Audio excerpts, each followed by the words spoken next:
Guys, তো হচ্ছে তোমাদের হলদিবাড়ির নারী, তো সব কাজে জানে, তোমরা তো সবাই জানো। তো আজকে আমি রান্না করছি হচ্ছে রুই মাছ সুন্দরী। তো তোমরা রেসিপিটা দেখো, চলো দেখাই তোমাদেরকে। গাইস, এখানে হচ্ছে মাছ ভাজা হচ্ছে এখন। তো রুই মাছের সুন্দরী রান্নাটা যেমন দেখতে সুন্দর হবে তেমন খেতেও হবে। তো পুরো ব্লগটা দেখো। এখানে মাছগুলোকে আমি উল্টে দিলাম। সো গাইস, তো মাছগুলো হচ্ছে লাল লাল করে ভাজা হয়ে গেছে, আমি এখন নামিয়ে নিব। এখন লাল লাল হয়ে গেছে, এখন আমি নামিয়ে নিব। বাকি মাছগুলো ভেজে নিই।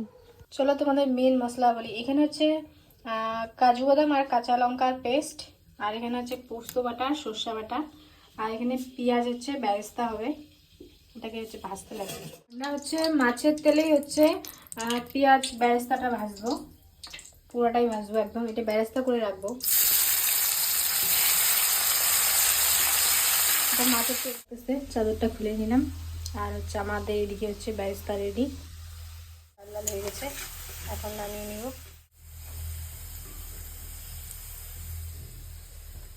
ওই তেলে আমি ফোড়ন দিব, দেখো কি কি আছে। কালো জিরে, শুকনো লঙ্কা, লং, চলে যাবে কাঁচা লঙ্কা আর কাজু বাদামের পেস্ট। বাদাম আর হচ্ছে কাঁচা লঙ্কার পেস্ট। এখন হচ্ছে তেলটা ভেসে আসছে, ভাজা হয়ে গেছে, কাঁচা গন্ধটা চলে গেছে কাঁচা লঙ্কা। এখন দিব আমি এখানে সর্ষে বাটা, সাদা সর্ষে, আর হচ্ছে পোস্ত। এখানে কোনো হলুদ ব্যবহার করবো না, স্বাদ মতো নুন। এখন হচ্ছে পুরো তেলটা ছেড়ে এসেছে, এখন দিয়ে দেবো এক বাটি জল, যতটা গ্রেভি খেতে চাও ততটা জল দিতে হবে।